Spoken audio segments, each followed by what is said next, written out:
পঞ্চায়েত প্রধানের স্বাক্ষর স্ট্যাম্প জাল করে জাল ওয়ারিশ সার্টিফিকেট বের করার অভিযোগ বিজেপির মন্ডল কনভেনারের বিরুদ্ধে। উত্তর 24 পরগনার গাড়াপোতা গ্রাম পঞ্চায়েতের ঘটনা।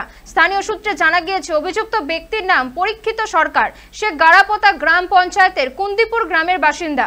পরীক্ষিত সরকারের ছেলে তন্ময় সরকার বিজেপির মন্ডল কনভেনার। অভিযোগ, তন্ময় রাজনৈতিক ক্ষমতা বলে পঞ্চায়েত প্রধানের স্বাক্ষর, পঞ্চায়েতের সিল এবং মেমো নাম্বার জাল করে ওয়ারিশ সার্টিফিকেট বের করে। পরবর্তীতে বিএলআরও অফিস থেকে ভেরিফিকেশনের জন্য ওয়ারিশ সার্টিফিকেট গাড়াপোতা পঞ্চায়েতে এলে পঞ্চায়েত প্রধান দেখেন তার কোনো রেকর্ড পঞ্চায়েতেই নেই। পঞ্চায়েতের সিল, মেমো নাম্বার এবং তার স্বাক্ষর জাল করে সার্টিফিকেটটি বের করা হয়েছে। এরপরই গাড়াপোতা গ্রাম পঞ্চায়েতের পক্ষ থেকে পঞ্চায়েত প্রধান দুলাল মাঝি বনগাঁ থানায় লিখিত অভিযোগ দায়ের করেন। তদন্তে নেমে পুলিশ ইতিমধ্যেই অভিযুক্ত পরীক্ষিত সরকারের ছেলে বিজেপির মন্ডল কনভেনার তন্ময় সরকার এবং তার জামাই প্রহ্লাদ হালদারকে গ্রেফতার করেছে। ধৃতদের বনগাঁ মহকুমা আদালতে তোলা হয়েছে।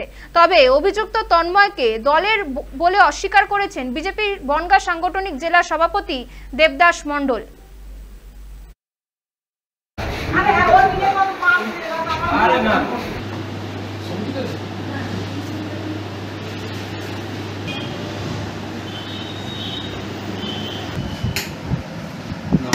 আমার অভিযোগ হচ্ছে বিজেপির মণ্ডল কমিটির কনভেনার তন্ময় সরকারের বাবা পরীক্ষিত সরকার একটা ওয়ারেশন আমার সিলসই জাল করে বিএলও অফিসে জমা দেয়।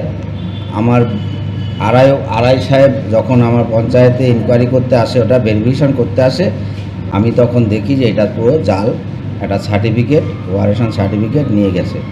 বিজেপির যে মণ্ডল কমিটির কনভেনার সে এহেন কাজ করেছে।